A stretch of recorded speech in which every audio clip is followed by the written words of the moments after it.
asistentes.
Estamos aguardando unos minutos de cortesía para la incorporación de los asistentes. En breve daremos inicio al webinar.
Muchas gracias por la espera. Damos inicio al webinar con la presentación de Martín Polimeni.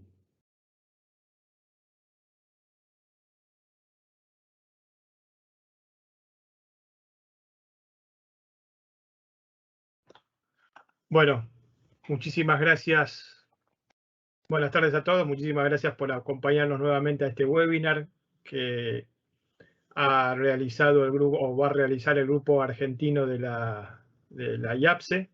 Como ustedes saben, IAPSE es una entidad internacional de ingeniería en puentes y en estructuras. Recientemente, o ya hace un año, hemos conformado el nuevo grupo argentino de la IAPSE, cuyo comité ejecutivo está en pantalla, y que invitamos a todos, a quienes les interese, a que nos acompañen siendo partes y miembros de nuestro grupo. Hemos realizado ya 2 webinars recientemente, y este es nuestro tercer webinar con una gran repercusión y asistencia de público. Asimismo, queremos agradecer a todos los auspiciantes que nos vienen acompañando en estos eventos, y a los distinguidísimos ingenieros que nos acompañan hoy para dar esta presentación del puente atlántico, el tercer puente sobre el tercer puente sobre el Canal de Panamá. Así que muchísimas gracias a todos los asistentes también, y bueno, damos comienzo a este webinar. Javier les va a hacer la presentación de los dos distinguidos disertantes. Perfecto, Martín, muchas gracias. Bueno, a continuación presentamos a nuestros disertantes. Hoy nos van a acompañar Laurent Agostini y Dominique Deschamps.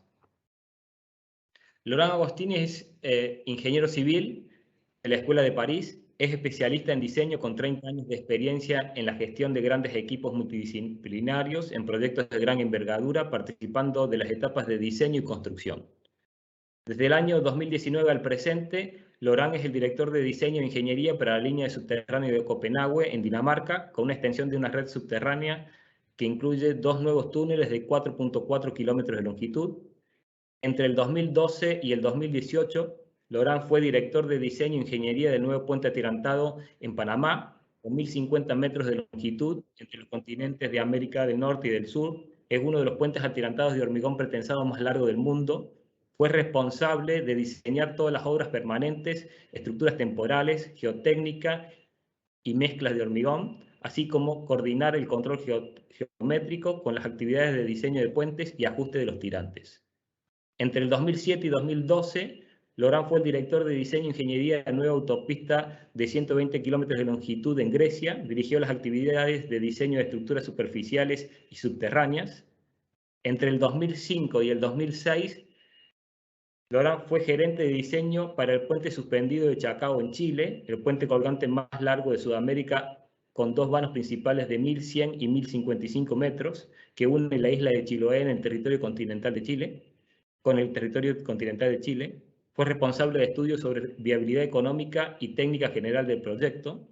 Entre el 2002 y 2005, Laurent fue gerente técnico para el diseño y construcción de un nuevo laboratorio subterráneo para almacenamiento y manejo de desechos radioactivos en Francia, con la construcción de 2 grandes pozos de 508 metros de profundidad y de 500 metros de profundidad con diámetros 4 a 5 metros y 340 metros de galerías subterráneas.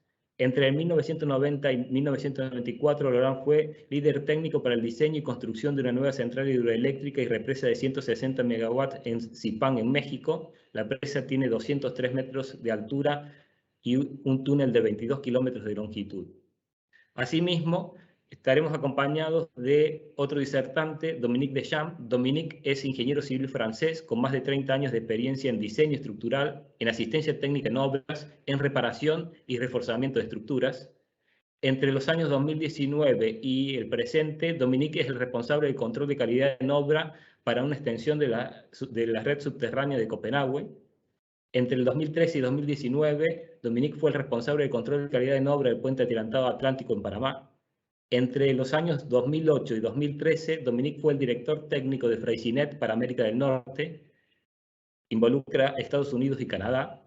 Asimismo, Dominique ha participado notablemente en la construcción del puente atirantado Mezcala en México, del puente atirantado Vasco de Gama en Lisboa. Ha diseñado más de 10 puentes de doble volado, 3 puentes cantilever en Costa Rica, 2 puentes estradosados en México. Ha participado en el refuerzo estructural después del sismo del viaducto Anolayan en Bodú, Turquía, y el reforzamiento estructural del viaducto Maneleten en el Líbano después de un bombardeo. También participó de proyectos en Hong Kong y en Malasia. Como verán, tenemos 2 prestigiosos ingenieros franceses que nos van a aportar hoy el conocimiento y el desarrollo que han seguido en esta importante obra en Panamá. Y es un gusto y un honor para nosotros darle la palabra a Laurent Agostini y Dominique Deschamps para que expongan su presentación. Puente Atlántico, tercer puente sobre el Canal de Panamá, desafíos de un récord en tableros atirantados de hormigón pretensado. Puedes, Laurent, empezar a proyectar tu presentación. Durante la presentación, los asistentes podrán formular sus preguntas que serán contestadas al finalizar la disertación.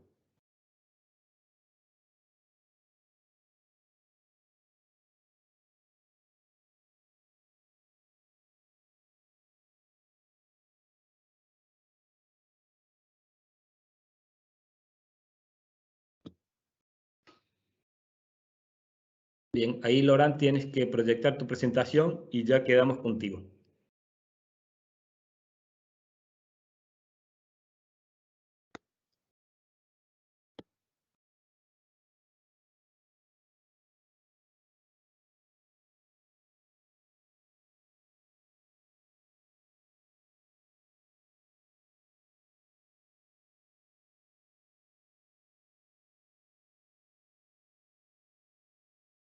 Buenas tardes a todos y a todas y a todos. No sé si me escuchan.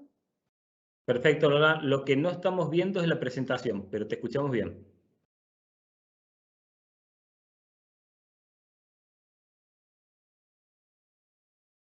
Sergio, tienes que pasar la presentación a Laurent. Vamos a ver otra vez.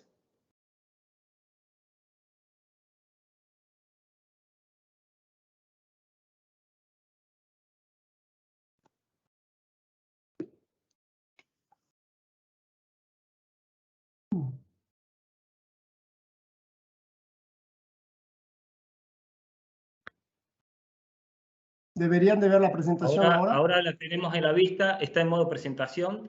Perfecto. Ahora puedes colocar tu puntero, bien, y a partir de ahora es todo tuyo. Pasamos la imagen a Laurent y Dominique. Buenas tardes a todos, a todas, perdón, y a todos. Les vamos a, como nos decían, les vamos a presentar algunos aspectos constructivos, algunos aspectos del proyecto del tercer puente sobre el canal de Panamá.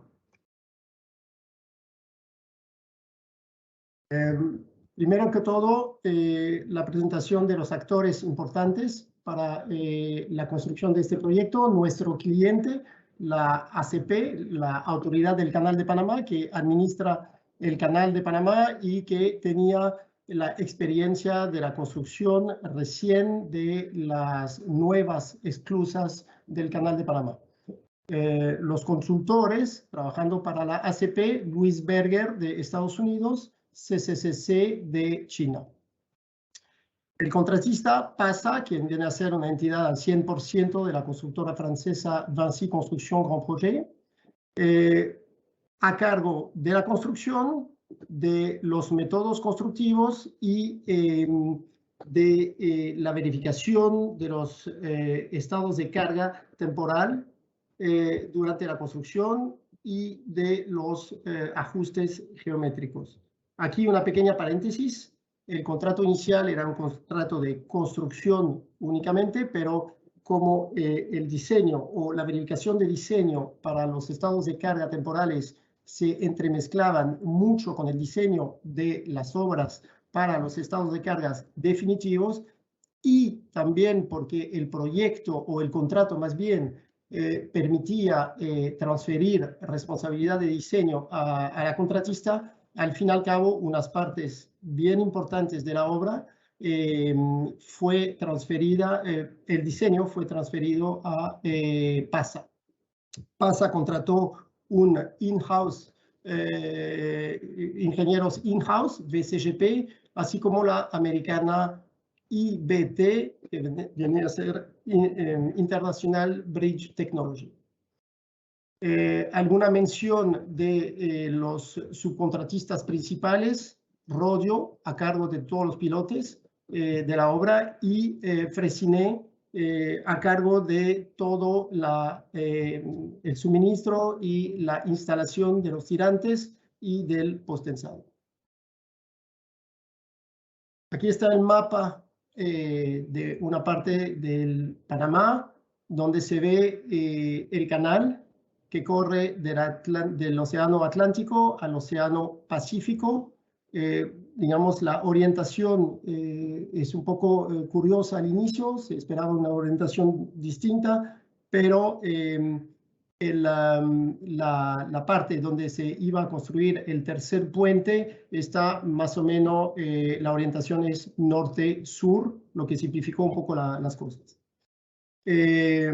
Aquí esta obra, muy mayor para el país y para el continente, representa también un problema de acceso terrestre, porque representa una barrera a todo lo largo o a todo lo ancho del país.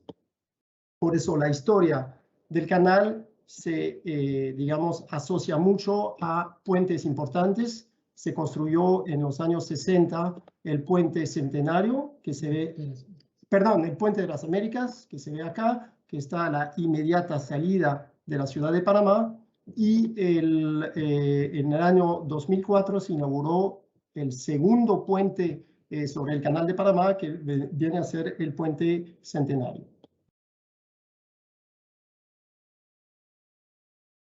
En el marco del desarrollo de la ampliación de las esclusas, que se ven esquematizados acá, aquí se ven del lado atlántico las viejas esclusas Gatún y las nuevas esclusas que se acabaron de construir, se decidió también generar un tercer acceso cruzando el Canal de Panamá, que viene a ser en esta zona, aquí. Cabe destacar que antes de la construcción de este puente, el cruce vehicular tenía que cruzar y interferir en forma significativa con la operación de la compuerta en este lugar.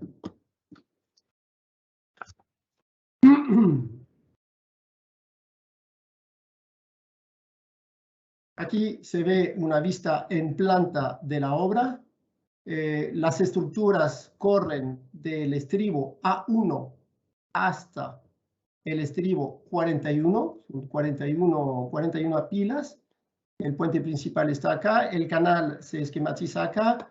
Este slide nada más, digamos, recuerda que había una zona adicional de más o menos 1 kilómetro de camino de doble vía para conectarse a la red vial del lado oeste, lo mismo una conexión a la red vial del lado este.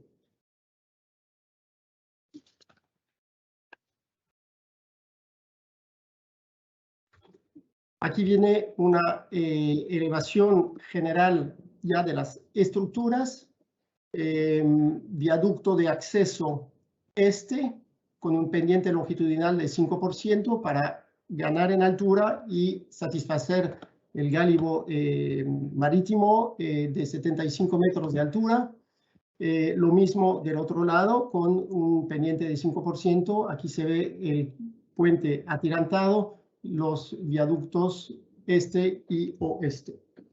Un tema que recordar, todas las estructuras se construyeron de hormigón armado y postensado. No hay partes metálicas expuestas a la atmósfera por un tema de corrosividad del ambiente debido a la salinidad de las aguas, debido a una atmósfera bien húmeda. Un tema notable también, desde el inicio se descartó una cabeza mixta. Aquí, para recibir los tirantes, todo esto se decidió construir de hormigón. En algún momento se dice que esto fue el récord del mundo de longitud de vano de puente atirantado con tablero de concreto.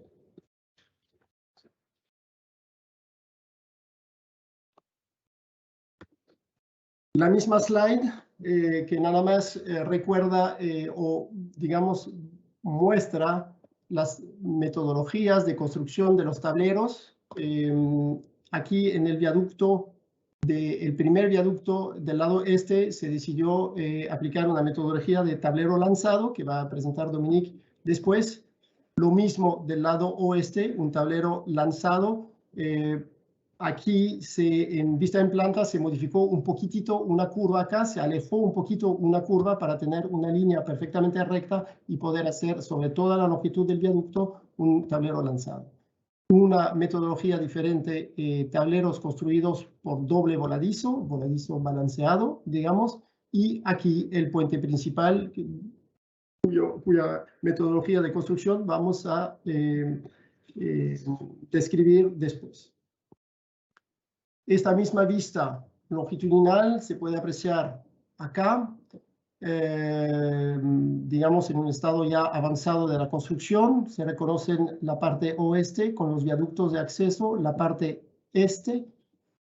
Voy a aprovechar un poquito para presentarles algunos elementos importantes. Primero, las esclusas del Canal de Panamá, que permiten subir más o menos una altura de 26 metros, nivel del mar aquí, y el lago que se aprecia, el lago Gatún que se aprecia atrás, y las instalaciones de las nuevas esclusas de este lado. Las nuevas acá, las antiguas acá, que siguen funcionando, según entiendo. El mar Atlántico, el océano Atlántico está por este lado de la foto. Aquí se ve el rebar yard, la planta de prefabricación de los aceros y de las jaulas de acero. Las plantas de hormigón se pueden adivinar acá, dos plantas de hormigón, una del lado este, otra por acá del lado oeste. Las oficinas principales. Aquí una mención, esta obra es una obra terrestre, la única torre que estaba inicialmente prevista, construida sobre el mar, digamos, al final se optó por desarrollar una plataforma de trabajo, así que todas las pilas y las torres se trabajaron desde tierra. Se usó una barcaza, evidentemente, para cruzar camiones y equipos pesados y algunos buques para transporte de personal.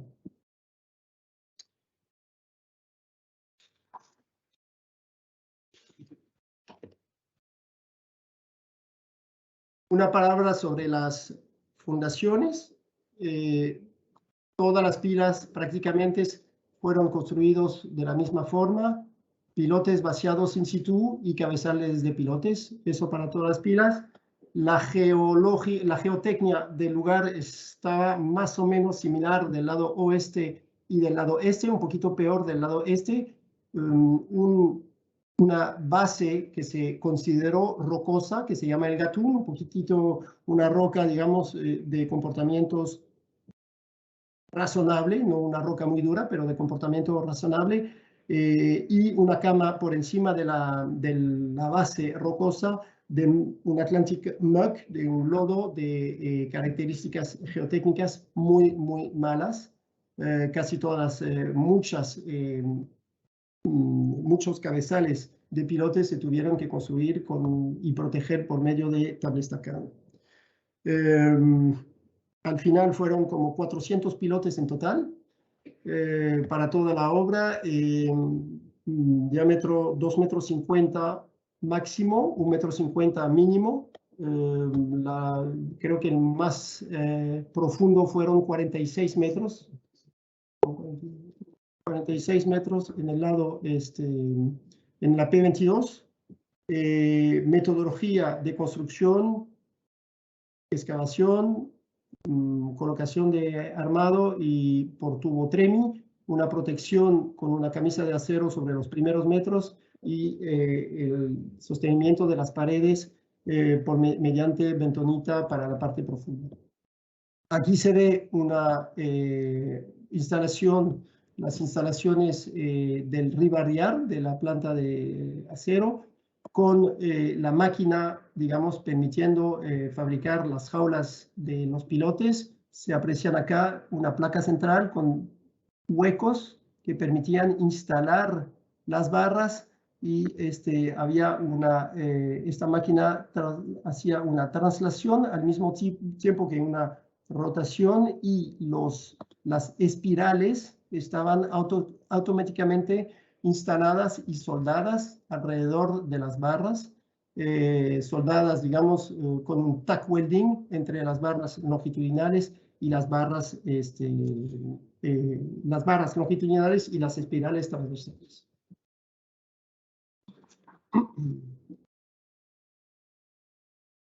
El contrato preveía la ejecución de test Osterberg. Para los que no conocen el principio, lo vamos a recordar rápidamente. Son pilotes perdidos sobre los cuales que tienen que tener unas características similares a los pilotes realmente ejecutados. un diámetro similar, un concreto similar, se instala más o menos a unos 2/3, se calcula, pero digamos más o menos a 2/3, una especie de gato gigante. Se vacía, montones de captores, se vacía el concreto que prácticamente el pilote fácilmente se parte en dos. Entonces, una vez el concreto endurecido lo suficiente, el gato se activa. Por la parte superior, el pilote resiste nada más a fricción sobre la altura que corresponde al gatún. Se descartó totalmente la fricción sobre el MUC. Y abajo del pilote resiste gracias a la fricción y la resistencia en punta.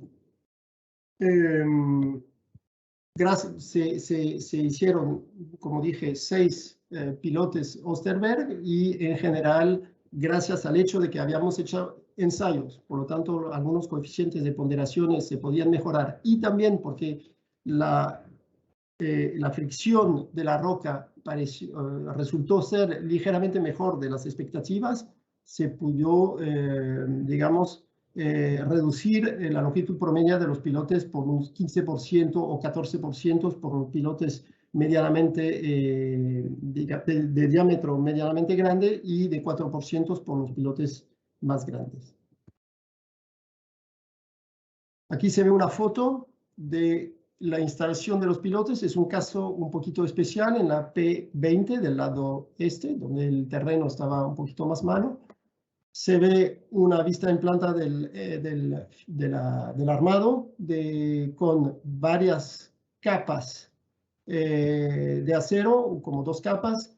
Las barras longitudinales se compraban de 16 metros de longitud. En este caso, no se pudo hacer como los otros casos, es decir, introducir una altura de la jaula, suspenderla dentro del pilote, llevar y bajar la segunda parte alta de la jaula, conectar en estos puntos, porque era afuera o sea, no se podía imaginar conectar tantas barras y sobre todo un lecho interior.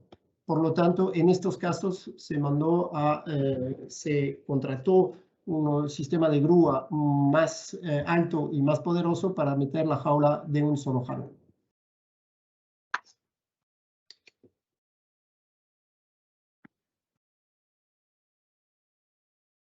¿Algún tema de diseño?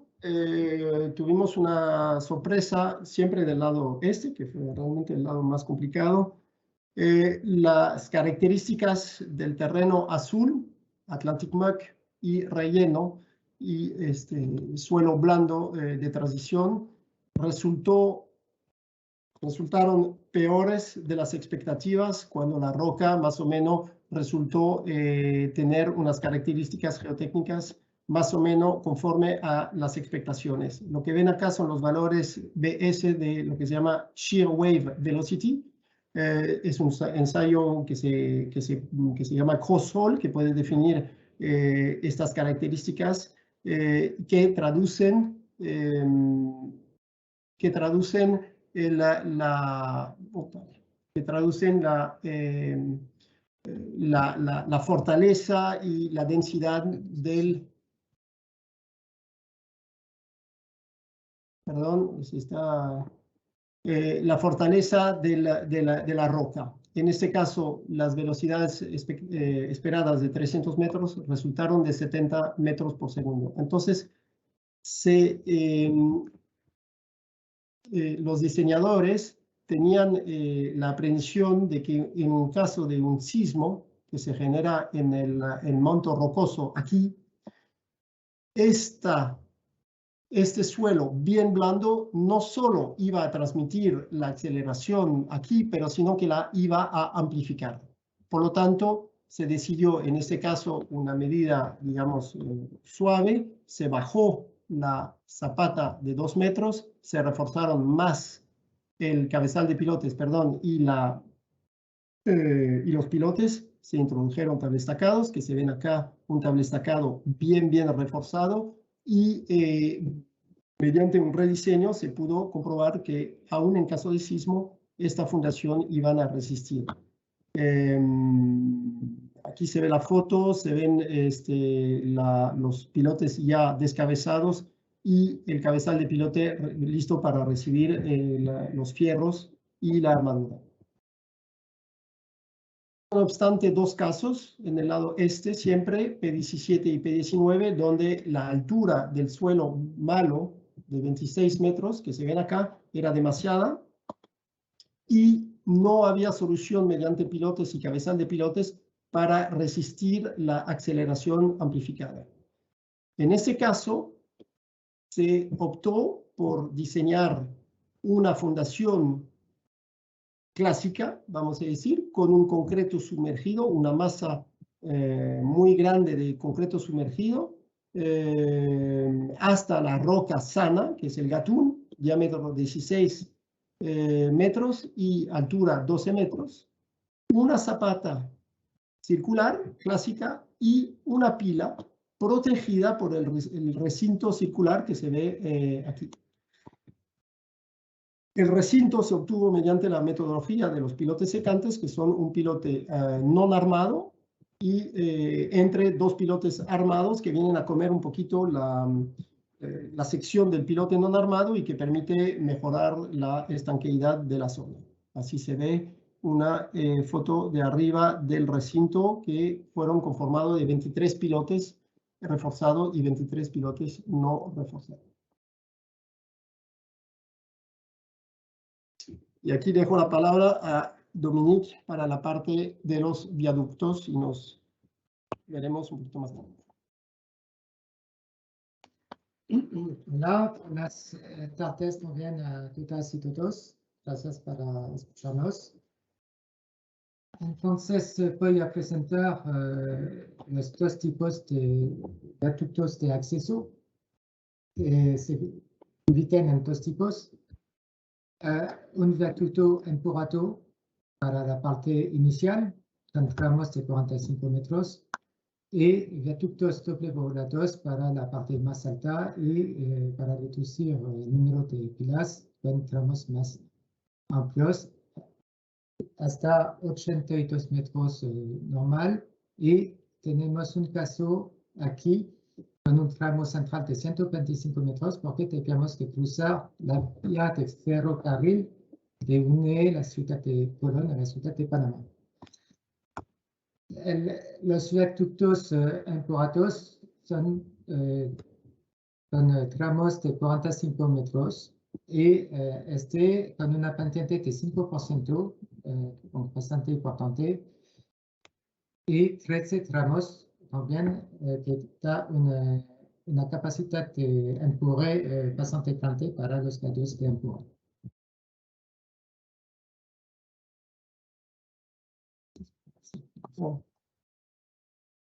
La misma tipo de acceso para el lado oeste, pero debido a la geología del sitio del lado oeste, había una presencia de una colina aquí. La colina fue cortada para respetar la pendiente general del acceso. Entonces, el acceso oeste es un puente empurrado de facto separado del resto de la estructura. El mismo concepto que en el este, tramos de 45 metros, pero menos largo. Y solamente un puente doble volado, pero más largo, en este caso, lado oeste, con tramos de 82 metros. La diferencia entre los dos puentes empurrados es que en el lado este, como lo dijo Laurent, el trazo fue rectificado completamente lineal sin curva en planta, mientras que del lado oeste se conservó una pequeña curva a lo largo de la longitud del puente empurrado oeste.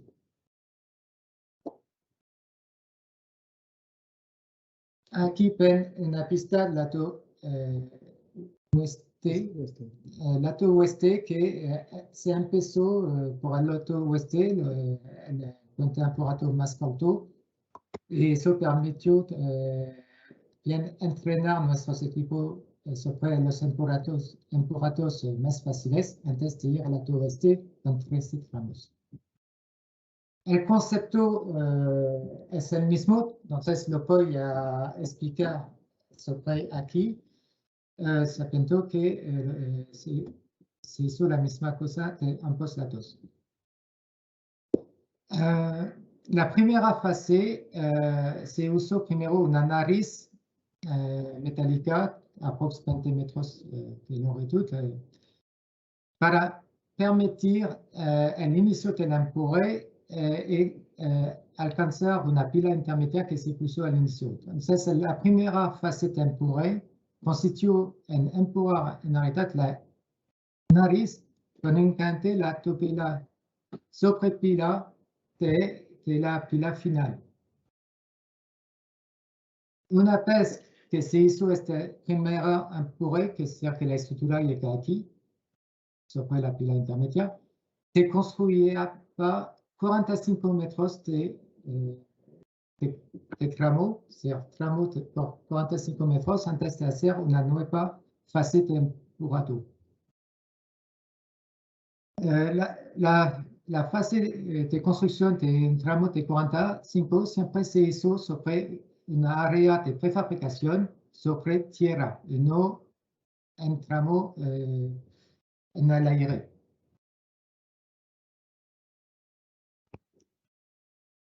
Y entonces, para las fases de empuje, se utilizó el post-sensato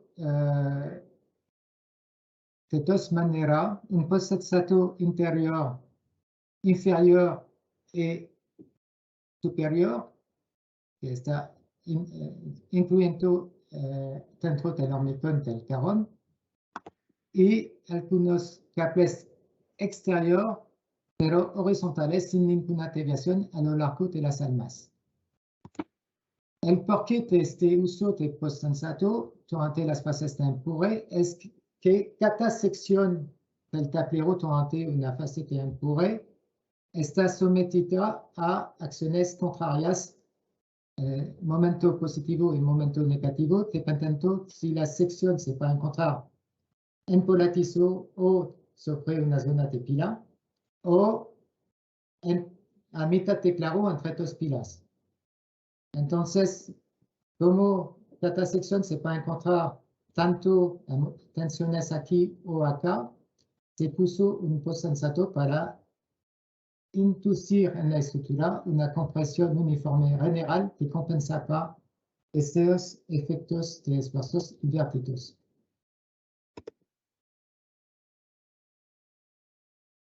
Al final del empuje, una vez que la nariz está desmontada y el tablero puesto sobre los apoyos definitivos, se colocó además un post-sensato externo, pero en este caso desviado, para tomar en cuenta únicamente los efectos de la carpeta asfáltica y de las cargas vivas. Hay que saber que durante todo este empuje se hizo un empuje sobre apoyos provisionales y el tablero fue puesto sobre apoyos definitivos únicamente al final, una vez el empuje completo. Aquí se ven el sistema de empuje.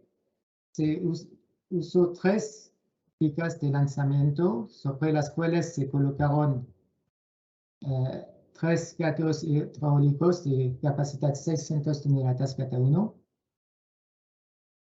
Debido a la pendiente, estos gatos estaban bloqueados transversalmente con otros gatos hidráulicos para impedir un deslizamiento por atrás debido a la pendiente de 5% y impedir que el tablero pudiera regresar o durante una fase temporal o mismo fijo cuando se construía para un nuevo tramo como se ve en la foto. aquí una presentación del concepto de la formaletas.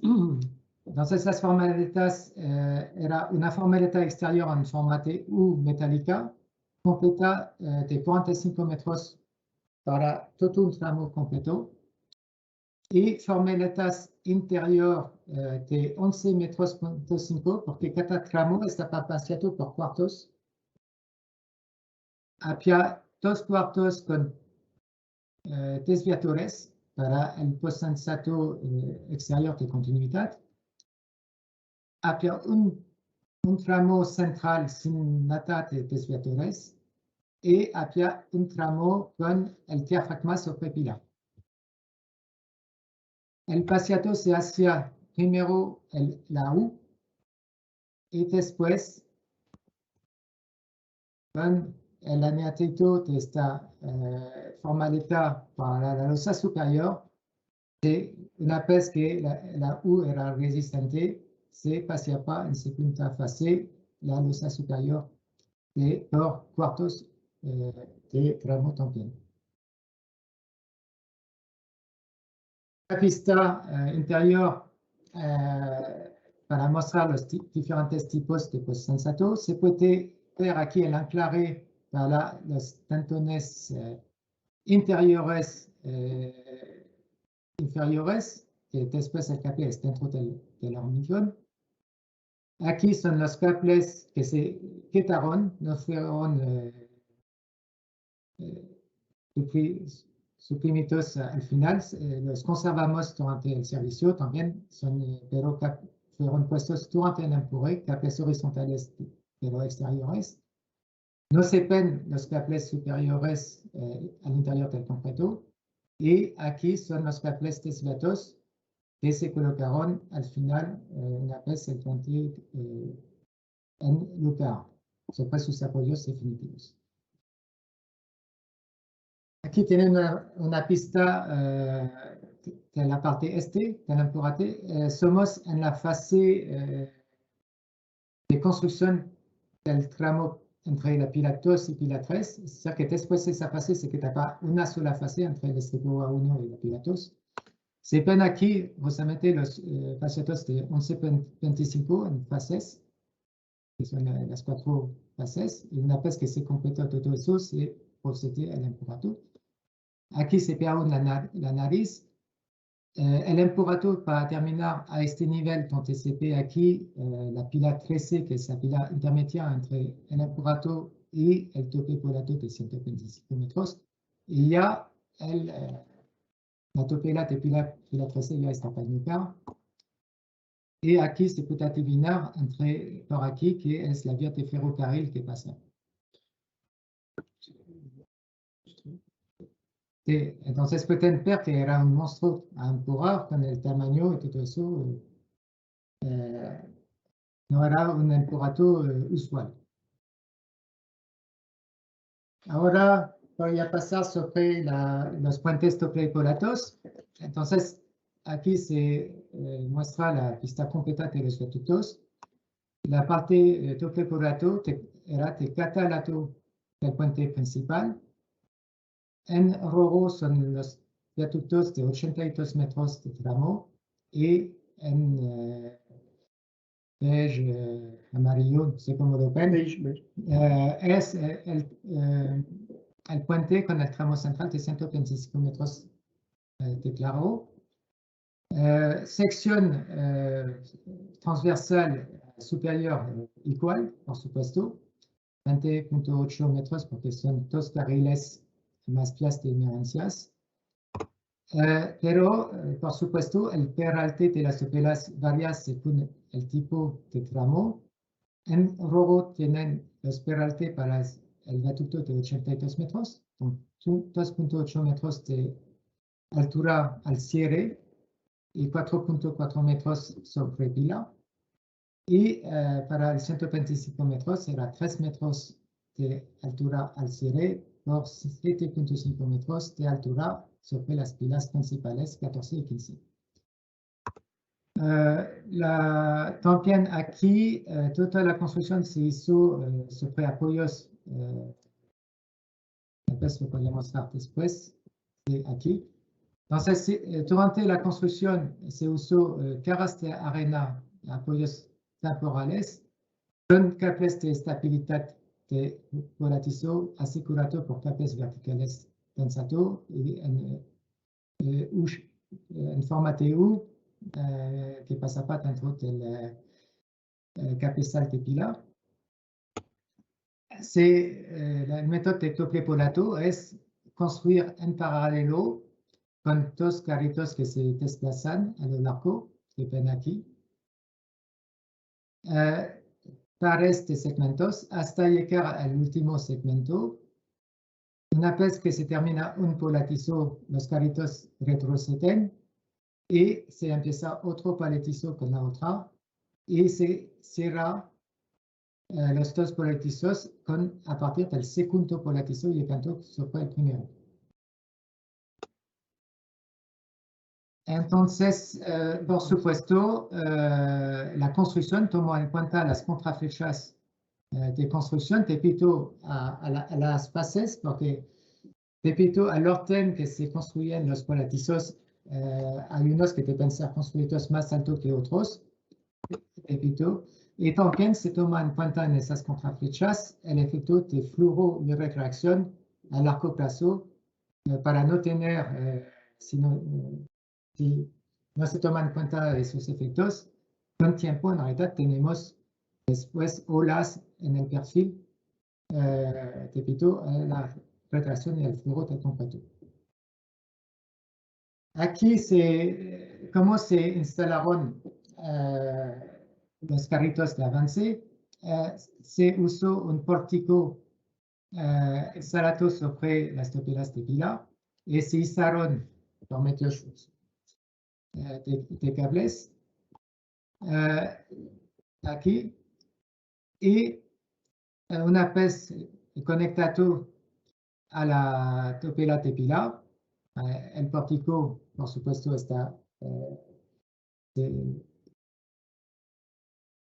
quitado y se inicia la construcción del polatizo.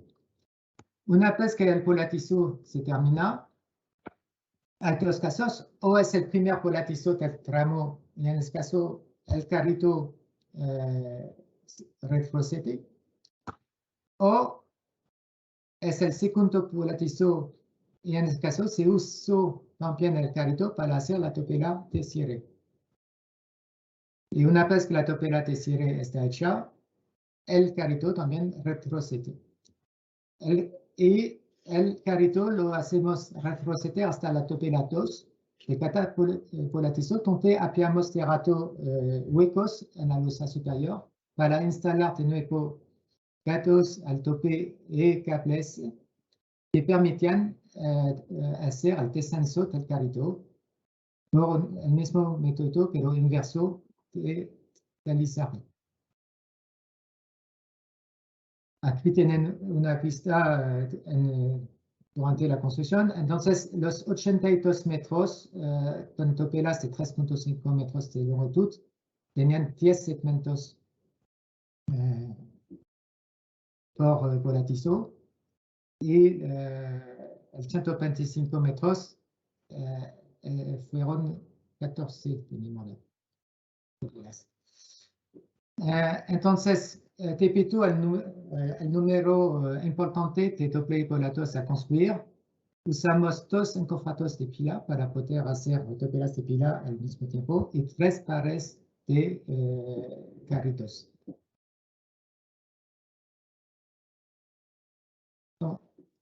Después, debido a la geometría de los tramos laterales eran demasiado largos con respecto a los tramos centrales para permitir hacer la conexión con las pilas final o con los estribos con el carrito. Entonces, necesito el uso de cinta apoyada sobre tierra para después poner una formaleta aquí encima y poder pasar las topelas y conectar después el volatizo con esta parte vaciada sobre simple de ambos lados. Pero para facilitar este trabajo de simple, que ven aquí una vez que está hecho, hicimos una innovación, es de no instalar la formaleta en altura, pero al piso, sobre una estructura de un nivel, y después que la formaleta está completa, se hizo el levantamiento telescópico por medios de grados desde el piso hasta la altura final requerida. Eso permitió disminuir los riesgos de trabajo en altura. Por supuesto, los trabajos de ubicación de armaturas y de vaciados se hicieron al tope, pero teníamos todos los dispositivos de seguridad instalados a los bordes de la formaleta desde el piso. Aquí ven los tres tipos para un puente doble epolato. Hay tres tipos de tentones. Hay primero, durante la fase de volatizo, lo que se llaman los cables de volatizos, que son cables interiores dentro de la losa superior, porque el volatizo tratará en un momento negativo. Por lo tanto, los tentones están en la parte superior para compensar los momentos negativos. Después, una vez que se hace un cierre entre dos volatizos, se crea un momento positivo en tramo y por lo tanto necesitamos un condensador interior-inferior que está incluido por medio de twister al interior de los corones y tentones interior dentro de la losa inferior. Y al final, una vez que el puente está terminado, se usa como para el puente apurado, cables de continuidad exterior, tentones exterior, para también compensar el efecto de la carpeta asfáltica y de las placas vivas. Entonces, ya termino con los accesos y paso de vuelta la palabra a Laurent, que va a presentar el puente principal. Entonces, el puente principal, 6 pilas, más bien 4 pilas y 2 torres, longitud total más de 1 kilómetro, vano, longitud del vano 530 metros, ya lo hemos dicho, la altura muy impresionante, 212 metros, .5. El tablero se ve esquematizado aquí, 23.5 metros, un poquitito más que el ancho de los tableros de los viaductos, porque en este lugar se tenía que insertar los tirantes. Aquí la palabra o el número mágico es 32, son 32 tirantes en un semi-vano, digamos, 31 tirantes desde este punto a este punto, por lo tanto, total son 32 más 32, 64, más 32, más 32, 64, por 2, al final son 256 tirantes, y el número de los segmentos, como a un segmento corresponde un par de tirantes, el número de segmento también es 32, obviamente sin contar los cierres laterales y centrales. Una particularidad sobre este puente, una pila aquí intermedia, la P24 o la P21, que permitía, digamos, agarrar el tablero para contrarrestar los efectos de uplift cuando se viene una carga importante en la parte central. Entonces los tirantes se ponen en tensión, jalan la torre, las piernas de la torre, que jalan los los tirantes simétricos y puede llegar a jalar el tablero. Por lo tanto, se instalan pilas intermedias, P21, P24, con apoyos que tienen capacidad de tracción.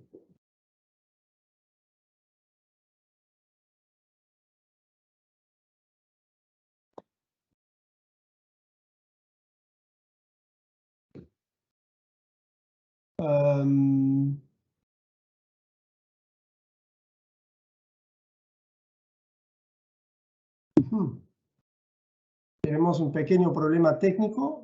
Parece ser que la presentación no quiere ir más allá.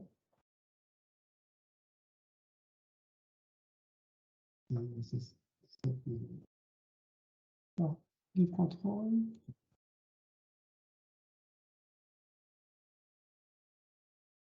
Perdón, un segundito, voy a tener que salir.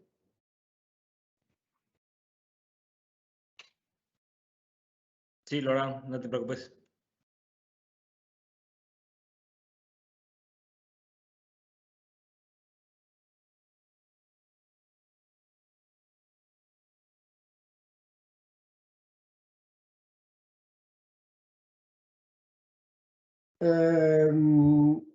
El secuenciado general.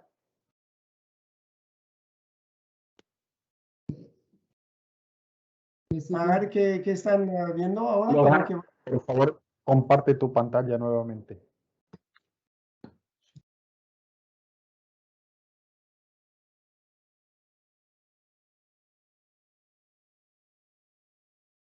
Okay. ¿Sí funciona? Sí, correcto. Ahora se ve bien. Perdón. El secuenciado general del puente de la construcción, construcción de las fundaciones, ya las hemos visto, construcción de la pila, construcción inicial de las piernas superiores de las torres.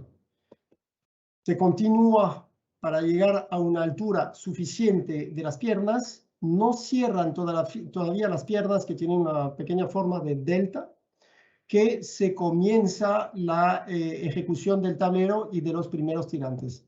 Es importante tener siempre, digamos, un margen entre la parte superior de las piernas de la torre y con los tirantes. Siempre va adelantado las piernas. Se termina la construcción de las piernas, se adelanta la construcción de casi en doble voladizo, pero con los tirantes, la construcción del tablero, hasta cruzar la pila intermedia. Vamos a ver que fue una parte complicada, lo vamos a ver después. Y una vez ya avanzado lo suficiente, se proceden a los cierres laterales, aquí, y al final al cierre central. Asimismo, como en los viaductos, una vez que se cierra la superestructura, obviamente se cambia el modelo estático. Se tiene que tener cuidado y desactivar los bloqueos de los apoyos aquí y aquí. Durante esta fase, durante esta fase los apoyos son bien bloqueados, pero una vez cerrada el tablero, no se tienen que dejar un poco respirar este tablero para cualquier evento de viento o de sismo.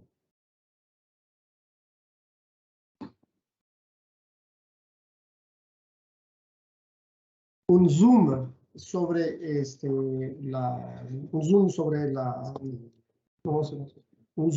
la torre, 75 metros en la parte de las torres, siempre a la misma altura.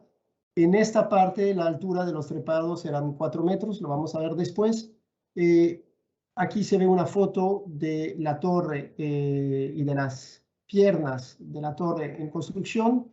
No han cerrado todavía, aparecen aquí varios puntales provisorios que una vez cerrado arriba se van a quitar, y lo interesante es que la grúa sube al mismo tiempo que sube las piernas, y los puntales de la grúa corresponden más o menos a los puntales de las piernas.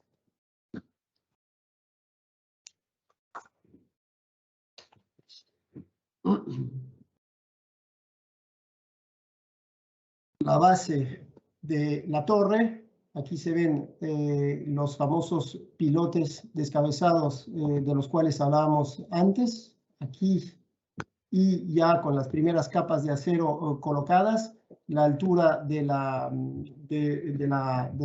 cabezal de pilotes para las pilas principales son de 7 metros. Se vaciaron en varias capas. En la primera, en el pylon P22, se vaciaron en 5 capas. Una vez terminado el cabezal de los pilotes, se procede a la construcción de la parte inferior de la torre, que serían como la pila, doble cajón. Aquí se ve un poquito la diferencia entre los planos del diseño, vamos a decir, definitivo, pero todavía no constructivos. Y acá se tuvieron que agregar bastantes ganchos para respetar los, digamos, las disposiciones antisísmicas de la AASHTO. Asimismo, se dejan espacios para poder proceder al vaciado. Aquí se ve una foto con las torres, la grúa torre y el encofrado con el trepado, digamos, correspondiente a la pila. Y aquí una foto de la dificultad de colocar todos los ganchos. Llegamos a Delta Shell, que fue bastante complicado, una geometría que se aprecia acá en 3 dimensiones muy especial, vacío adentro, un postensado bien fuerte con 30 tendones de 37 torones cada uno, que son las cabezas más fuertes que hemos usado en toda la obra para contrarrestar las fuerzas que bajaban de las piernas y obviamente que tenían que transitar sobre esta parte del Delta Shell para bajar sobre la pila.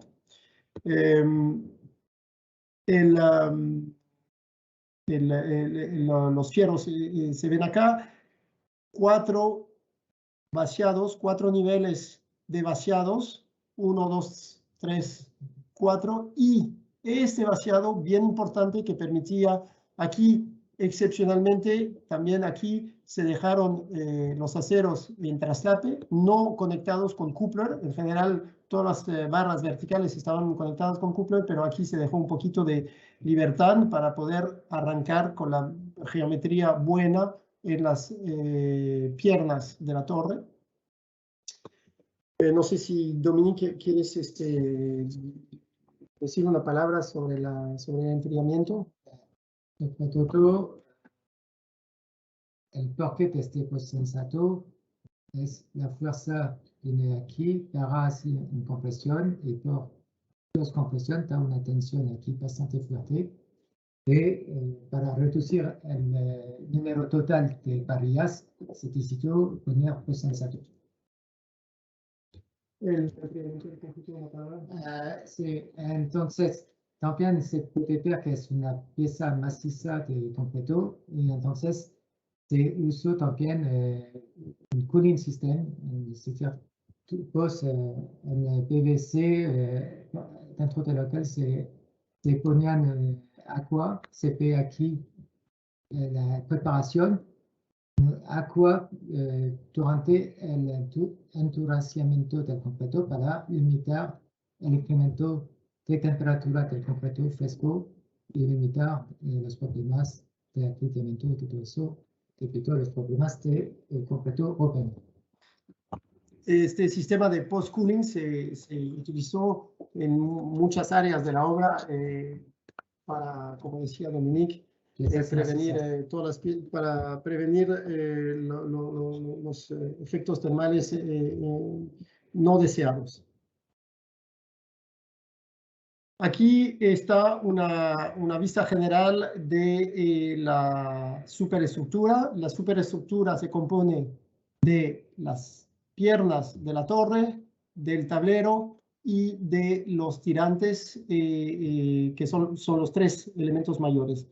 No trabaja un elemento sin que el otro no sea afectado. Si tiene aquí una carga, hay una deformación del tablero, hay una elongación del cable, hay una deformación de la torre, elongación del cable, etc.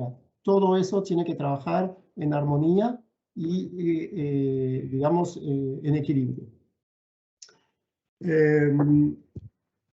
Un detalle aquí, una vista un poco detallado de cómo está el cable en su sección, digamos, regular. Torones galvanizados, aceitados, cubiertos por una protección de PEHD, de polietileno. El grupo de torones también está protegido por otra protección de un tubo de polietileno, sea por la corrosión o por la luz.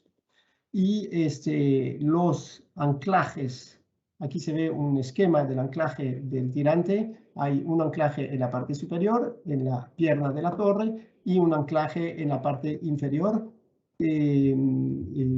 Aquí se ven un poco el detalle, bueno, muy simplificado, con las cuñas, el bloque, y todo eso se viene a apoyar sobre la placa de apoyo constituidos por el tubo encofrado. El tubo encofrado se ve aquí en rojo.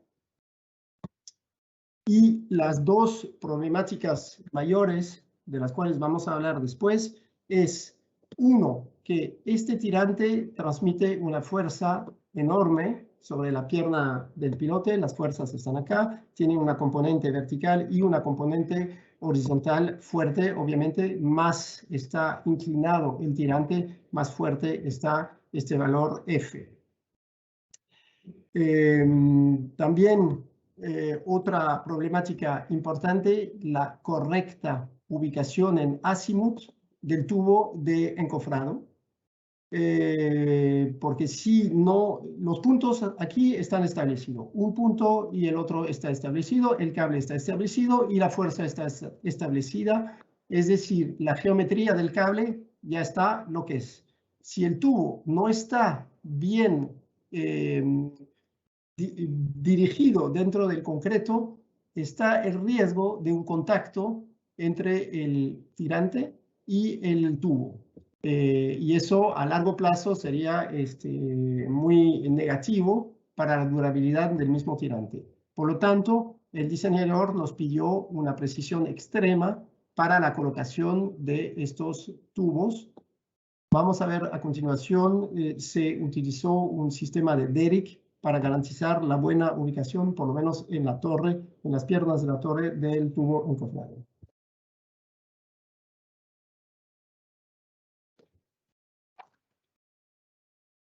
Aquí están los Derrick. Entonces, son estructuras metálicas. En general, los trepados en la torre, en las piernas de la torre, los trepados o los vaciados, la altura de los vaciados era de 4 metros, y por vaciado había un Derrick con dos tubos por lado, dos tubos dando al main span o al vano central, y dos tubos dando al vano lateral. Estos tubos, estos elementos venían prefabricados de Italia, ya los tubos colocados dentro del Derrick, y todo esto se vuelve a levantar, a modelizar en la parte baja de digamos, en la obra. Sobre todo se modeliza el azimut de los tubos junto con las 4 placas superiores y las 4 placas inferiores del Derrick que se ven modelizados acá.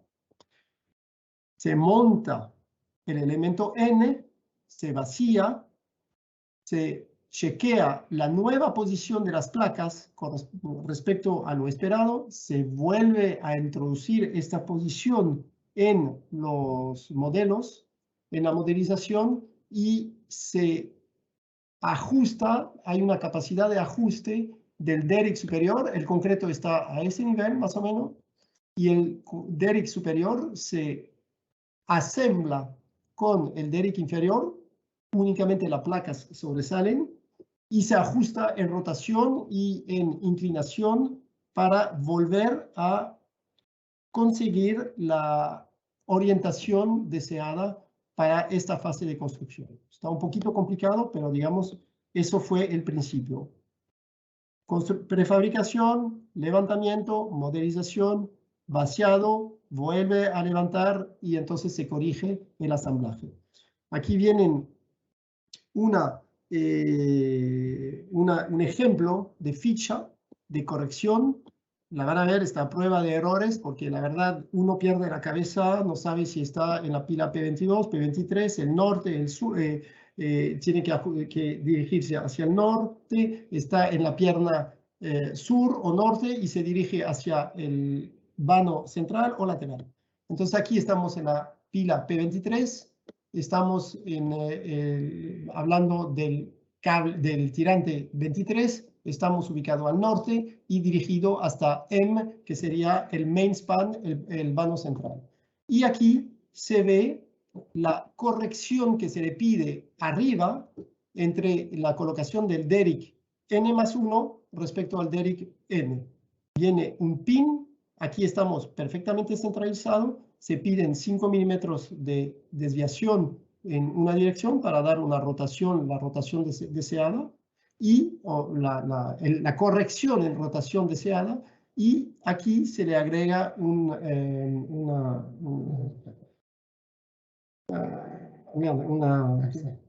calza, gracias, para también corregir un poquito el pendiente longitudinal o la inclinación del derrick siguiente. Así se procedió y cuando se generó, o sea, se ajustaron todos los tirantes, ninguno tocó aquí en esta parte, que fue, digamos, un alivio para todo el mundo.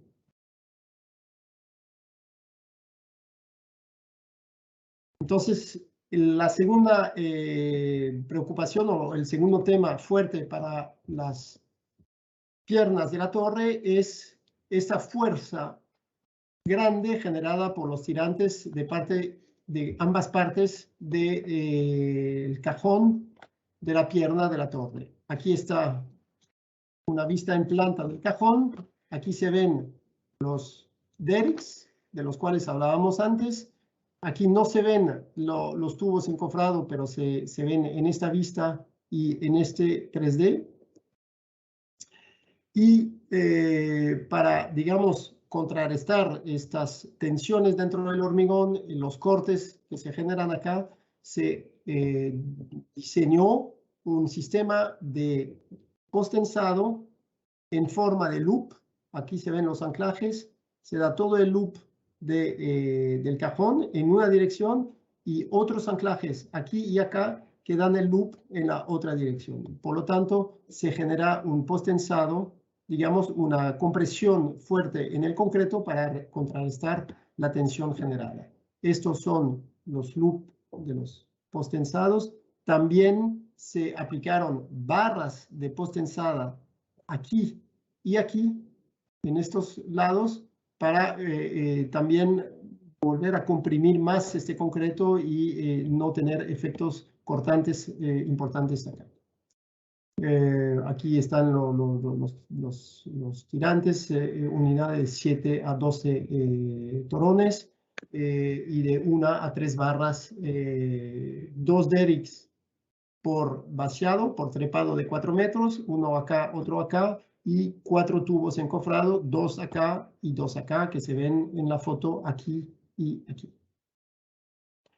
Sí, una nota que no lo habíamos mencionado antes, los tirantes, aquí se ven los más pequeños tenían unidades de 19 torones y el más grande unidades de 48 torones.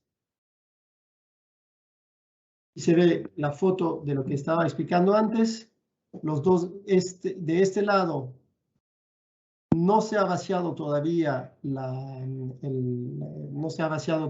se ve los 2 derricks, se ven la entrada del tubo encofrado acá, se adivinan la geometría de los cables, de los tendones de post-tensado en loop, y se imagina también los refuerzos importantes. Lo mismo acá, una vez concretado, Se aprecia la salida de los derricks acá, se pueden ver. Y ya está listo esto para, digamos, el alzado del encofrado y la trepada siguiente. Les dejo apreciar esta foto que está bastante bonita.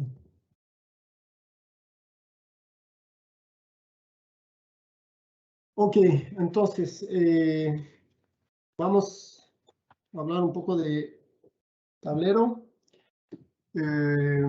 Aquí se ve una vista de, digamos, los esquemáticos de los erection schematic, digamos, el montaje del tablero. Se trata de avanzar de forma más simétrica posible para evitar el balanceo del tablero y las piernas de la torre siempre adelantadas en cuanto a construcción comparado con el tablero. La geometría se recuerda, ya la habíamos visto. Dos cajones laterales que se ven acá y acá. Un travesaño central, una viga transversal central cada 8 metros. Almas un poquito exageradas acá, correspondiente con la sección de la viga central. Una zona acá bien complicada, recibe los tirantes. Es ahí donde también se coloca la cabeza del postensado transversal. También algún postensado longitudinal corre por esta zona. Las dovelas son de longitud 8 metros, que corresponden a 280 toneladas aproximadamente de concreto. Y para el vaciado, porque al final, a la excepción de algunas partes, se vació in situ, para el vaciado un carro encofrado, que yo llamo acá, que en inglés lo llamamos el traveler, que se ve en esta foto y se ve por debajo acá.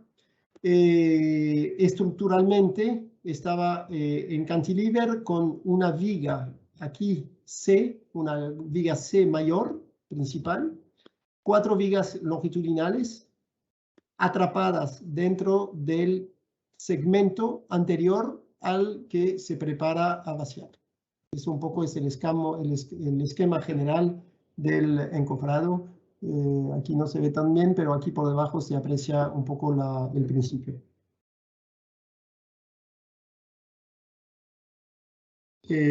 Un tema muy a tomar en cuenta es una altura de 2,80 metros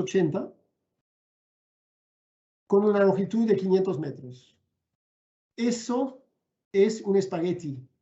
Entonces, la verdad, uno hace lo que quiere geométricamente con esto y Dominique les va a hablar un poco del ajuste geométrico para tener la geometría definitiva deseada, pero lo cierto es que esto estructuralmente es bien flexible comparado con las otras partes del puente principal.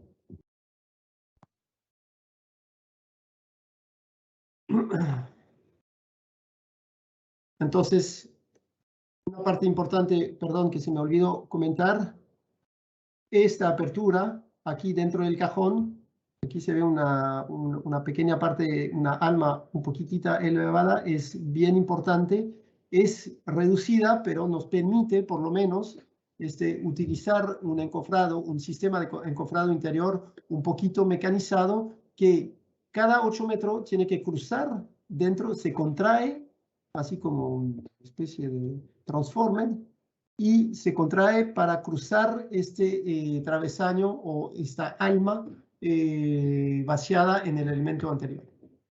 Aquí está el esquema que ya hemos visto del tablero, los dos cajones, con obviamente la losa superior que se tiene que construir, que no se ve, la viga travesaño y las pequeñas almas acá. Los tirantes anclados en la parte inferior aquí de la parte lateral del puente. Aquí una vista general del inicio de la construcción del tablero. Entonces, ¿cómo se construyó esto? Ya vieron el traveler, como el carro de encofrado, cómo se coloca.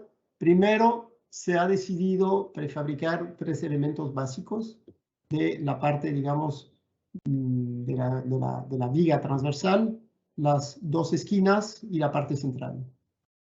Aquí estamos contando los kilos. La idea es limitar a lo más los kilos de las superestructuras, porque cada kilo es pesado para sostener. Una vez prefabricado, primero se ajusta, se prefabrican estos elementos adelantados. Se avanza el carro encofrado y se ajusta la geometría. Se instalan estos 3 elementos prefabricados y se viene a cerrar el encofrado exterior acá. Se colocan las armaduras de los cajones, se traslada y se cierra el encofrado interior y se hormigona los cajones exteriores junto con la losa central que estaba acá del segmento que precede el que está construyéndose. Al final tenemos 2 cajones, los cierres acá y pendiente de construir, obviamente, las losas centrales. Una vez terminado el hormigonado, se procede al postensado de los tendones transversales. De ahí el interés de haber, o la ventaja de haber prefabricado este cajón, estos elementos laterales, porque el concreto ya está suficientemente endurecido para proceder al postensado transversal. Se instala los tirantes en lo que se llama en la fase 1. Nuestros tirantes se instalaron en 2 fases. Dominique lo va a explicar un poquito después. Se traslada el encofrado interior de las losas. Aquí, la parte superior. El encofrado que se había trasladado era nada más para las partes de los cajones abiertos. Se cierra la losa, se hormigona las losas superiores, se procede al postensado de los tendones longitudinales y se procede al ajuste no final, pero digamos casi final de los tirantes. Eso un poco es la fase de construcción del tablero con elementos prefabricados y vaciados en varias etapas para, digamos, optimizar todos los tiempos. Al final de digamos, cuando los equipos ya tenían bien dominaban el sistema, podían proceder al hormigonado de un segmento en 5 días, con un turno de día y un turno de noche. Aquí lo mismo, vuelvo a repetir un poco el C gigante, que es estructuralmente lo que permite mantener carro de encofrado, vamos a decir. No se ven las vigas, las 4 vigas longitudinales de las cuales hablé anteriormente, pero se ve más o menos ya en una vista más grande la colocación de los prefabricados y el carro de encofrado listo para recibir primero el encofrado interior y después se puede vaciar estos cajones de los cuales estábamos hablando. Digamos, eso viene a repetir lo que había explicado anteriormente con la instalación de los tirantes.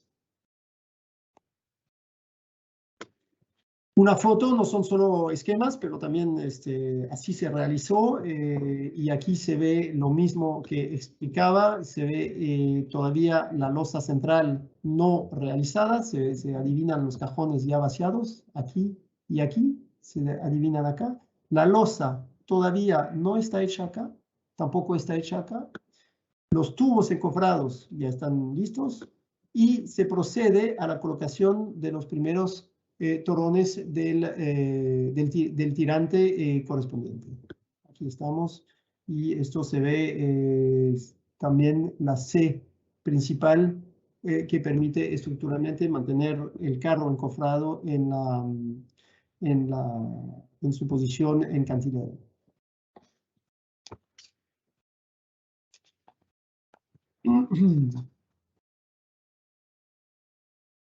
Aquí vuelvo a pasar la palabra a Dominique para que nos explique un poco cómo se procedió a ajuste geométrico.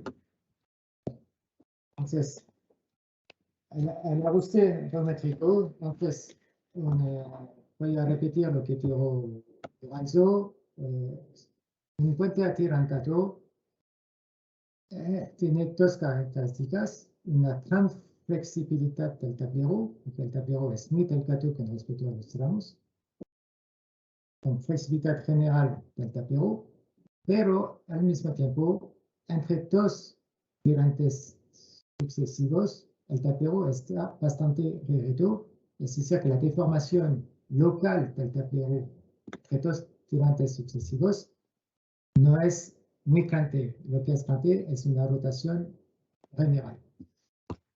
Aquí es una fase, no sé, estamos pasando la pila intermedia, entonces estamos en la pila 23-24 por allá.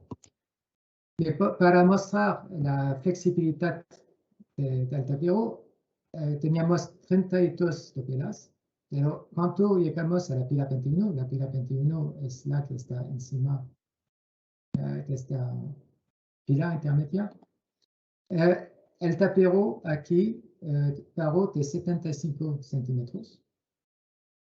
Por consecuencia, por supuesto, los tirantes del arcán introduce un movimiento hacia el canal de 38 centímetros y atrás los tirantes del arcán y el tablero sube, pero debido a su rigidez y al peso propio no sube de 65, pero mucho menos. Una vez que este lado está hecho, se contrabalanza para pasar al otro lado. Entonces, eso son el comportamiento general de un puente de percolato atirantado. Entonces, el control geométrico de un puente atirantado es una operación crítica y que merece una preparación detallada y bien preparada. ¿Por qué? Debido a la flexibilidad general del tablero y un descontrol del control geométrico puede tener consecuencias bastante importantes y claves para la estructura en servicio. Con un descontrol del control geométrico, lo que puede pasar es que cuando se llega al cierre, hay un escalón entre los dos volatizos bastante importante que se puede compensar de una manera, o se puede también al mismo tiempo tener un problema de desalineamiento horizontal, un desvío en planta. Entonces, eso va a requerir medios de ajuste, o sea, cargas adicionales, o sobretensar tirantes o destensar tirantes, que van a, por supuesto, inducir fuerzas adicionales en la estructura no prevista en el diseño y con un riesgo de durabilidad al final. Entonces, el método de control geométrico que se utilizó se llama por medio de seguimiento de alargamientos de los tirantes, no con fuerzas, porque eso para tramos muy grandes da una fiabilidad mucho mejor.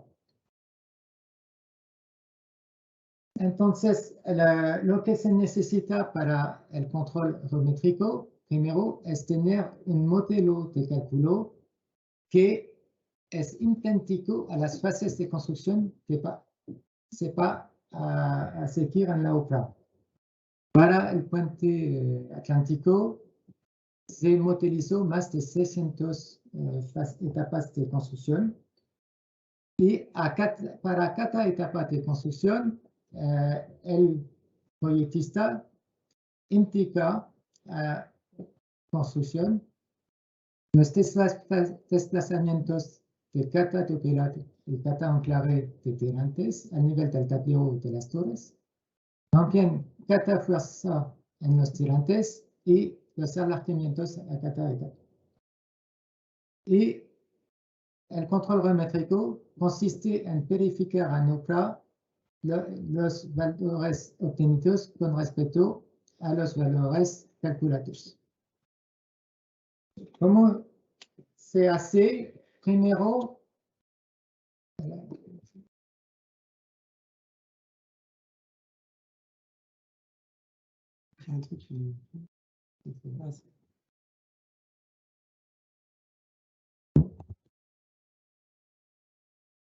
¿Está presente?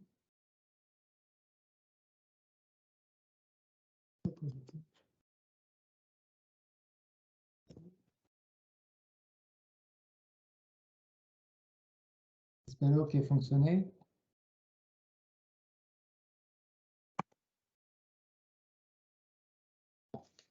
Así estamos al final. De nuevo hay el problema.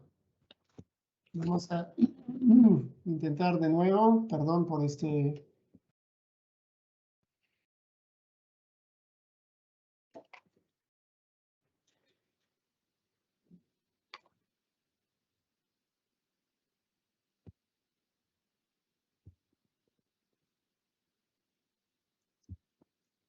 Entonces, ¿puedo hablar un poco si me oyen? Sí, sí. Entonces, para el puente atlántico, no se consideró contraflecha de construcción para el tablero, tampoco para las torres. Y la línea de referencia final es el perfil del puente 10 años después de la finalización de la construcción.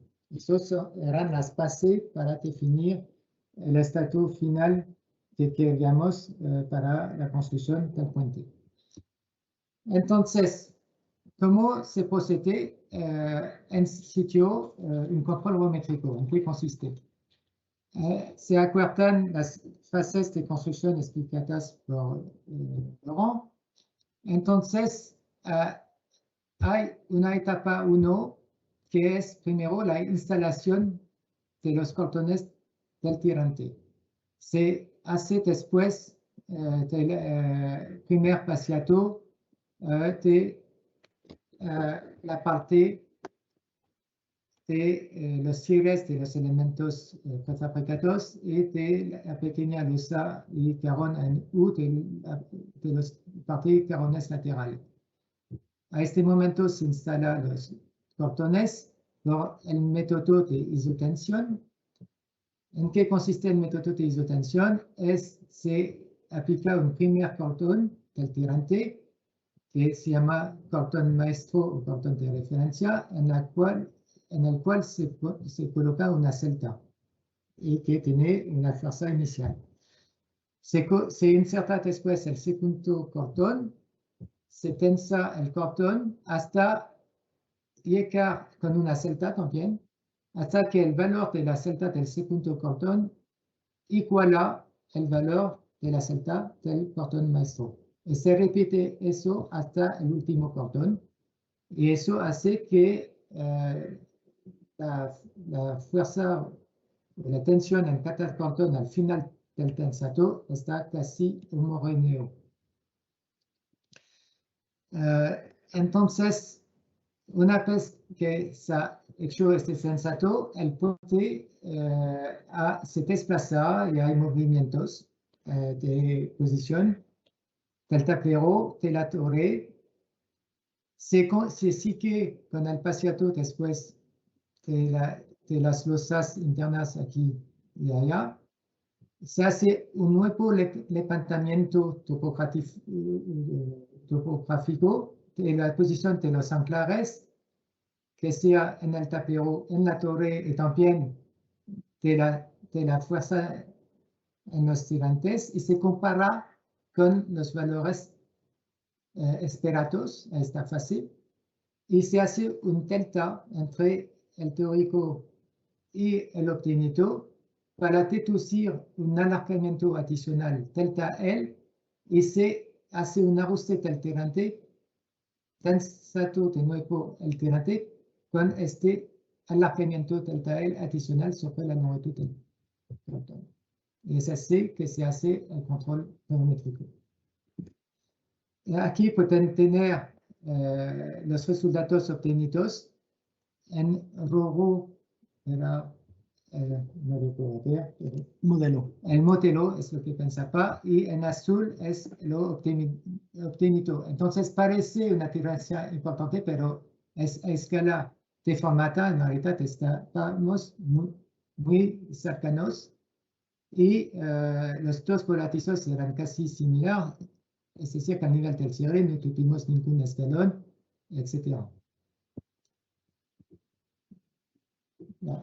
Y ahora la última parte es un poco largo, pero ya estamos terminando. No se preocupen, ya está terminándose. Quería comentarle un tema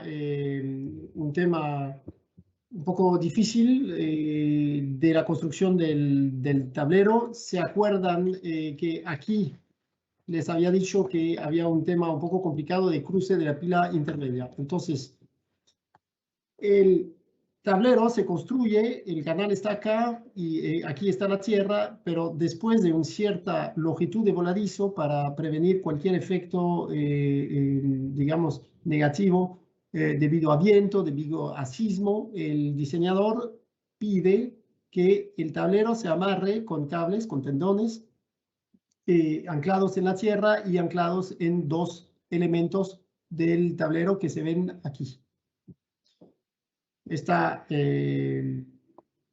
Pero no pudimos avanzar mucho más allá de la pila intermedia con el encofrado y con la construcción del tablero. Estos tendones o estas medidas no eran suficientes para garantizar, digamos, la estructura en caso de eventos mayores.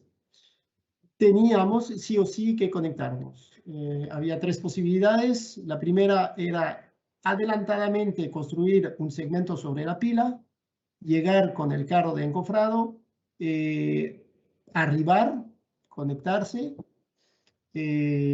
cerrar el tablero, bajar el carro de encofrado, volver a montarlo aquí, izarlo, reinstalar y volver a continuar.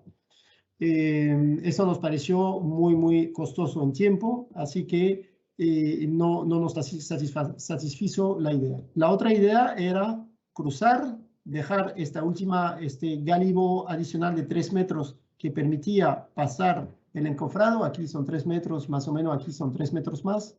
Teníamos que tener un margen de 3 metros. Pasar, construir la parte, el cabezal de la pila intermedia, conectar en tensión el tablero y de ahí poder seguir. Pero esto significaba construir la mitad del cabezal del tablero, de la pila, en condiciones un poquito peligrosas, con un tablero por encima, movimientos. No nos pareció tampoco la solución adecuada. Así que se preparó una estructura metálica que incluía ya los apoyos definitivos del tablero. Se preasembló, se fabricó en Bélgica. Aquí yo creo que se ve más o menos la estructura. Aquí se preasembló en la obra y ya estaba lista esperando que pasara el tablero por encima de la pila intermedia. Se procedió al izaje, la famosa estructura que llamamos el truss, el famoso truss. Se procedió al izaje, se trasladó y una vez ubicada en el eje de la pila, se alzó más para proceder a la conexión definitiva con los apoyos definitivos de la pila sobre la parte inferior del tablero, que esperaban las conexiones sobre los apoyos. Entonces, una vez conectado este truss asegurado, se procede a activar un poco la tensión en estos cables para volver a bajar ligeramente el conjunto tablero más truss y proceder a la conexión en la parte superior, parcial, pero la parte superior del cabezal de la pila, aquí. Una vez cerrado esto, aquí, aquí, aquí y aquí, ya el tablero está seguro y se puede volver a proceder con la continuación de la construcción del tablero. Eso nos permitió ganar mucho tiempo, trabajar seguro, y mientras se construía la última parte del tablero, tranquilamente se podía proceder al concretado de la segunda parte del cabezal de la pila. Se deja esta estructura totalmente protegida y embebida dentro del concreto y no volvemos a tener temas de corrosión y de todo eso. Nos pareció interesante esta operación, la verdad fue un éxito total. Creo que se demoró algunos días nada más entre el momento que cruzó el tablero y el momento que pudo volver a iniciar y realmente fue bien ejecutado por los equipos de la obra. Aquí se ve la foto de lo que estaba diciendo, los famosos cables que permiten regular, mientras se espera la conexión definitiva, permite regular la altura del tablero y asegurar que no se vaya con efecto helicóptero si hay demasiado viento. Y el famoso truss del cual hablaba, que está en pleno izaje, se iza hasta acá, se instala, se conecta al tablero, se vuelve a bajar por aplicar una pequeña tensión, una tensión adicional aquí, se conecta abajo y se vuelve a proceder. Aquí, de hecho, se ve un poquito más en otra vista el sistema estructural del carro de encofrado con la viga C y las 4 vigas longitudinales en voladizo. Y termina la presentación. Gracias por su atención. Excelente, muy didáctica, muy precisa, una obra excepcional que es un muestrario de la actividad de construcción del Grupo Vinci, de la participación que han tenido Dominique y respecto del trabajo en sí, Laurent y Dominique, en cuanto a la explicación que nos han hecho, nos parece muy atractiva. La audiencia así lo ha demostrado con una serie de preguntas que le vamos a pasar de inmediato para en algunos minutos darles algunas respuestas. Tenemos muchas preguntas. Nos limitaremos a algunas de ellas por un problema de tiempo y bueno, y no abusar un poco de la gentileza que tenemos de Dominique y Laurent, que entiendo que en este momento deben ser altas horas de la noche en Dinamarca. Entonces vamos a proceder a hacerle algunas preguntas. La primera pregunta que tenemos dice, dada la localización de la obra en un entorno que podría ser agresivo, ¿estos aspectos condicionaron la elección de los materiales? ¿Cómo se garantizó la vida útil de la obra? Entonces, se procedió a un estudio de durabilidad para los concretos primero. Se volvió, para los concretos se volvieron para todas las partes de la obra a reestablecer cuál sería el cover, el recubrimiento necesario por modelización, por ingenieros expertos, por ensayos. Se ensaya el concreto real que estamos produciendo, se establecen ensayos que se llamaban RCPT mayormente, que son Rapid Chloride Penetration Tests, para ver en cuánto tiempo los iones clorhídricos penetraban adentro del concreto que nosotros habíamos fabricado. Hemos fabricado un concreto relativamente denso, le hemos agregado humos de sílica Habíamos utilizado también una cantidad bastante importante de cemento. Y con estos ensayos se podía modelizar en cuánto tiempo los iones clóridos penetraban dentro del acero, y después de 100 años podíamos saber dónde estaban y si ya habían afectado los aceros. Y eso dependiendo también de los estados de exposición. Obviamente los pilotes dentro del mar estaban más expuestos que las partes altas de las torres.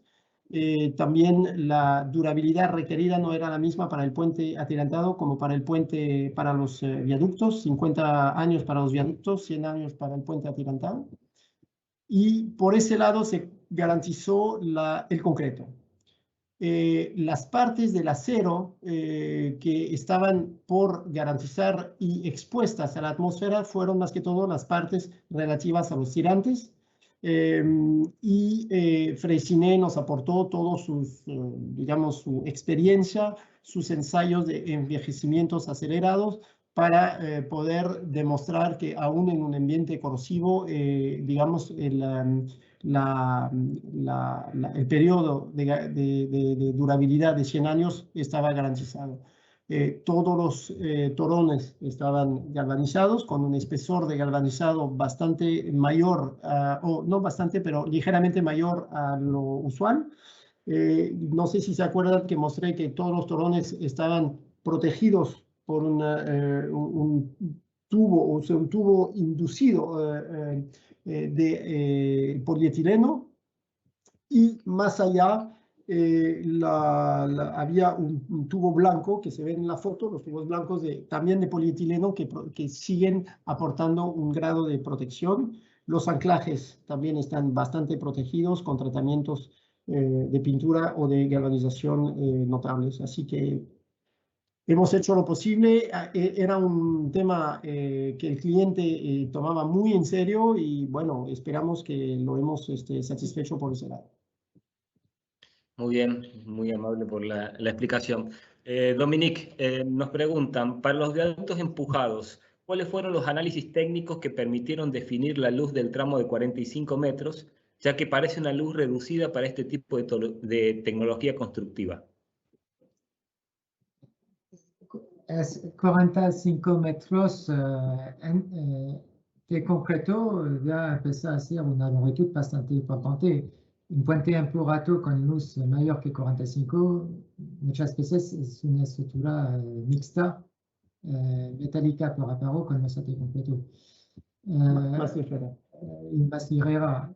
Hay que ver que teníamos 13 tramos con pendientes en 5%, porque muchos empurrados además son más horizontales y no con pendientes bastante importantes. Teníamos que vencer la pendiente también durante el empurrado debido a la fricción incrementada debido a la pendiente. También hemos escogido este tramo de 45 metros por el equilibrio también, y limitar el montón de acero de condensato debido también a una altura bastante reducida del tablero con respecto al tramo. Un tema complementario es que también el diseño básico el diseño original que hemos recibido del cliente era con tramos de 45 metros. Entonces, también de una forma práctica, si bien cambiamos el sistema constructivo y algunos aspectos del diseño, tampoco hemos hecho una revolución. Está clarísimo. Muy bien. Otra pregunta que tenemos es, ¿qué calidad de hormigón se utilizó para las dovelas y a los cuántos días se empezaba con los lanzamientos? Entonces, de memoria, la resistencia del concreto era 45 megapascal. Teníamos esta resistencia con los requisitos de durabilidad, etc. Teníamos esta resistencia bastante rápida. Y en realidad no fuimos bloqueados por problemas de resistencia de concreto para empujar, pero el post-sensato necesitaba 30 megapascal para poder ser sensato. Con eso era suficiente poder empujar. No necesitábamos los 45 para empujar en realidad. Era más la resistencia para poder pensar los cables. Y una vez que los cables estaban pensados, el empuje, a más tardar, el día siguiente ya se iniciaba el empujado. Bien, perfecto. Una pregunta más sobre los puentes estos lanzados. Aquí preguntan si los gatos que se utilizaban para el movimiento tenían movimiento vertical y horizontal, que entiendo que sí, y por qué, perdón, y sobre qué tipo de apoyo se deslizaban las dovelas en el proceso de este lanzado. Era topelas de tipo teflón que se desplazaban y que recuperábamos para poner atrás. Era con tipo de placas de teflón. Inox, teflón es No, teflón y acero inoxidable. No era inox. Eran placas que se desplazaban con la topela, que caían, recuperábamos y las ponemos atrás. Y si sigue para enganchar las topelas. El teflón se desplazaba con la topela. Cuando salía del cabezal telescopio, caían, lo recuperábamos para ponerlo atrás. Y garantizar así un flujo. no caían del cabezal, caían de un cubo, digamos. De un cubo, no del cabezal completo, pero había una pequeña diferencia natural para recuperarlo y ponerlo atrás. Muy bien. Acá hace una pregunta que creo que Laurent la respondió parcialmente o de alguna forma, que es la siguiente. Dice, ¿a qué se debió el cambio de tipología de estructura en los viaductos? Cantilever, dovela lanzada. Creo que tenemos zonas de doble volado en realidad, ¿no? A ver, ¿por qué? A ver, la pregunta exacta es ¿por qué no se hizo doble voladizo en todo o todo lanzado? ¿Eso es la pregunta? ¿O?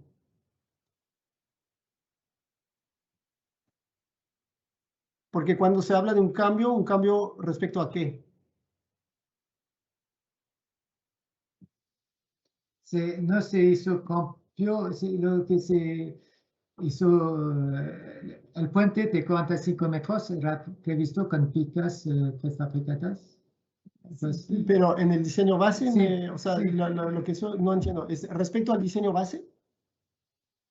No, en realidad yo supongo que están consultando respecto a la variabilidad que ha tenido este viaducto, en que hay zonas que tienen doble volado, hay zonas que tienen Ok, parte lanzada. Bueno, digamos, la variabilidad de soluciones técnicas en cuanto a los métodos constructivos que se siguieron. ¿Cuál ha sido el objeto de estos cambios? Sí. A ver, el puente atirantado tenía una metodología especial, la verdad, es una obra aparte. La obra en doble voladizo, que fueron 3 viaductos de 5, digamos, es un método relativamente clásico que siendo las condiciones de suelo, ya lo hemos hablado antes, las condiciones de suelo no eran tan buenas, el doble voladizo era una solución, digamos, que nos parecía bastante buena, hasta que el tema del puente empujado saliera a la luz. Vinci había tenido muy buenas experiencias con el puente empujado, el puente lanzado. Así que la verdad nos tiramos por esta solución, pero obviamente el puente lanzado tiene sus límites de longitud, así como le explicó Dominique. También acuérdense que hay curvas que aparecen por ahí, por allá en los viaductos, y estas curvas o son constantes y ahí se puede hacer un lanzado, o no hay curvas y se puede hacer un lanzado, pero se ve en la foto, no sé si lo ven acá, había una pequeña curva acá que prohibía definitivamente tener un lanzado, también un vano especial para dejar pasar el ferrocarril, o sea, no era posible. Lo hubiera podido ser doble voladizo en todo, pero nos pareció más interesante el lanzado en los 45 minutos. Muy bien, perfecto. Bueno, ya estamos a borde del tiempo. Tenemos varias preguntas más. Las contestaremos a través del chat seguramente. Le agradecemos particularmente a Laurent y Dominique por el tiempo, la disposición, la preparación de esta presentación que nos han hecho de una obra tan magnífica y extraordinaria que han construido sobre el Canal de Panamá. Es realmente un ícono dentro de las obras construidas en América. Es una obra excepcional desde donde se la observe, así que nuevamente muchas gracias a Laurent y Dominique por su participación y por disponer de su tiempo en este horario tan tarde allá por aquellos lugares en Dinamarca. Muchas gracias por su atención. Y muchas gracias a todos para intentar recibirnos. Bien. Ahora Martín Polimeni nos hablará para cerrar el evento. Bueno, muchísimas gracias, Laurent y Dominique. Fue excelente la presentación que han hecho. Realmente muy amena, muy didáctica, tocando todos los temas. Yo tenía preparado una pregunta previamente durante la exposición, pero la contestaron directamente durante la exposición, que era básicamente todo mi interés estaba puesto en lo que era el control geométrico, ¿no? Que muy bien explicó Dominique. Así que les agradecemos enormemente la amabilidad que han tenido de hacernos esta presentación que tocó todos los temas y fue realmente muy amena y didáctica. Y bueno, volvemos a agradecer a nuestros auspiciantes y a invitarlos y a todos los asistentes y a invitarlos a un próximo evento que seguramente haremos antes de fin de año. Estamos muy conformes con los eventos que hicimos durante el año. Creo que hemos tenido una participación en todos ellos altamente importante y grata. Así que desde ya están invitados a los próximos eventos y están invitados también, repito, a contactarse con nosotros, con cualquiera de los miembros del comité para poder ampliar nuestra familia del grupo argentino de la IAPSE. Así que muchísimas gracias a todos. Vuelvo a agradecer a Dominique y a Laurent. Y bueno, hasta cualquier momento.